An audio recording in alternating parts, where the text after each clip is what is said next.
Okay, Coach Heff, so huge win for the Eagles, coming back from a loss earlier in the year to LaSalle. Right. Coming down the stretch there, though, what's going through your mind? Hightower comes out against the number one guy in the state. What's going through your mind? We're in every match. It's just, I know it's a cliche, but every match is important.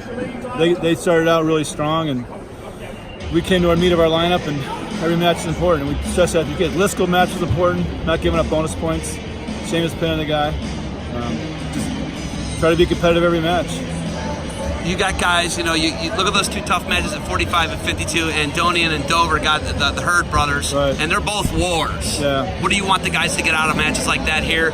And then, those are stage matches on Saturday night in the shot scene. Right. What do you want them to get out of those matches? Well, you got to score more points at 52, and at 45, you got to wrestle more conventionally. You can't go out there and try to pin the guy, and you got to wrestle and score points. Once you score points and build your lead, then you can start trying to pin the guy. But like you said, they're both very good wrestlers, and we just got to continue to do the things to do to win. Looking at replacing Coach Urbis, one of the all-time greats in the sport in the country. You're the guy who's done all the training, all the guys I wrestled with in college, Namath, Tolar, Orski, Kinley. You're the guy they talk about who does all the training, runs everything, builds all the athletes. Now you're finally the head coach in name. What's it like being the head coach and not just the guy who does all the training still? It's not much different. You're never going to replace Coach Urbis. Coach Urbis is still at school every day. He still does the same things he's always done. I'll never replace him. I do rely on my assistant coaches. I think I have a really good coaching staff with Coach Seiko and Kozicki and Gonzer and Ryan Fair and James and all these other guys. I think we have a really good coaching staff. So I'm lucky in that aspect that they've all wrestled for me. They've all wrestled in college. They've all know we're on the same page. We're all in for the same goals, and the kids all appreciate what we're doing for them. Looking at the first family of wrestling for me, the Milkoviches and then the Heffernans in the state of Ohio. Obviously, you got the Jordans, but right. Your family is St. Edward Wrestling. Your brother Brian's the first state champ in the history of the school. You, your brother Jim, John, the whole Heffernan crew, right. Man, you guys have done it. But you are St. Edward Wrestling. Could we see Colin come back? Could we see what's going on with the Heffernan name and St. Edward Wrestling? Well, Colin's going to do his own thing. He's doing his thing at Ohio U, and I think he's doing a pretty good job there. And I think he's a really good coach. I think he's going to be a really good coach, whatever he decides to do. I'm just kind of taking this, when I wrestled, Coach Ferguson gave me a lot of opportunities. I wrestled for Coach Gable. I always knew I kind of wanted to wrestle, so I kind of picked his brain, and I picked Coach Ferguson's brain a little bit, and Coach Urbis, and I've been lucky with that aspect. I just kind of want to give kids at St. Ed the same opportunity I had, try to give them the same training methods, and we're just kind of really proud of the fact that we've got kids doing well in college and continuing to do well after the sport, and we got kids coaching all over the country and doing different things. That's the one thing Gable always preaches is if our sport's going to grow, you have to continue to do stuff in the sport, and I preach that to our wrestlers also.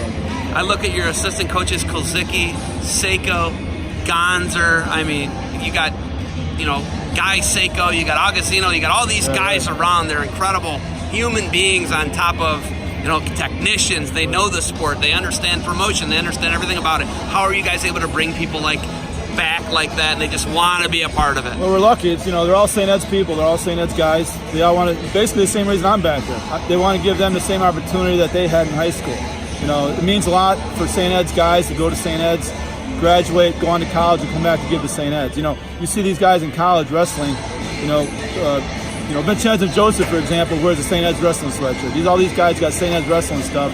And when they come to do clinics, they all want St. Ed's gear. It means for our guys to go out and they warm up, and St. Ed's, that name's big, and these guys, it's really about what the kids are doing to keep it going.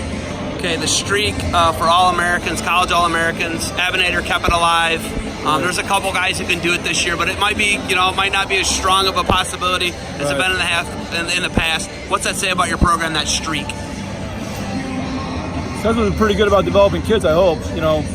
We've had a lot of good, we're lucky we've got a lot of good families, a lot of good kids, a lot of brothers and stuff like that. But I do think part of the thing when I coach, I always talk about kids not getting burnt out in the sport, kids wanting to continue to do well in the sport. At the next level, we always talk about what works at the next level. Some things might work at this level, but not at the next level, so we always train for the next level, and we're always talking about that in practice. How much longer can you do this? I know you're not a one-and-done guy, but how much longer before we transition one of those young pups into the role of what you're doing, and how much longer? I don't know. It's my first year. Everyone's asking who the next coach is going to be. I don't know if that's a good or bad thing, so I don't know. But as long as I still, as as long as I still like it, I don't wrestle nearly as much as I used to, and that's one thing that it really gets to me is that I think I was a better coach and I wrestle a lot more, but I can't, body-wise, I can't do it. I still think that, I enjoy it, so as long as I enjoy it. I still have 6 or 7 years left in the fire department, so as long as I continue to work at the fire department, I'll continue to do this. I think when I'm done with the fire department, I'll probably be done with everything and just kind of sit around and do whatever. So we're going to go with 6 or 7 years. That's what I just got out of that answer. Maybe. You're not a long-winded guy at all, but I got 6 or 7 years out of that. Yeah. Okay, so I was going to say, how many more years with the fire department? Is it 6 or 7? Yeah, 7 max. How many are you into it now? About 26. So 26, you're going to go, you only got to go 25, don't you? Yeah, but then there's basically 33 years what I'm going to do. So you're going to do 33, we're going to see you 6 or 7 years. I'm excited. All right, Coach, I know you guys got to travel back to Lakewood tonight. You got anything else for me? No, thanks a lot. And it was a great event today, and we got our work cut out for it in a couple weeks. So, all right, I appreciate the time. We'll see you at the shot. Thanks. Yep.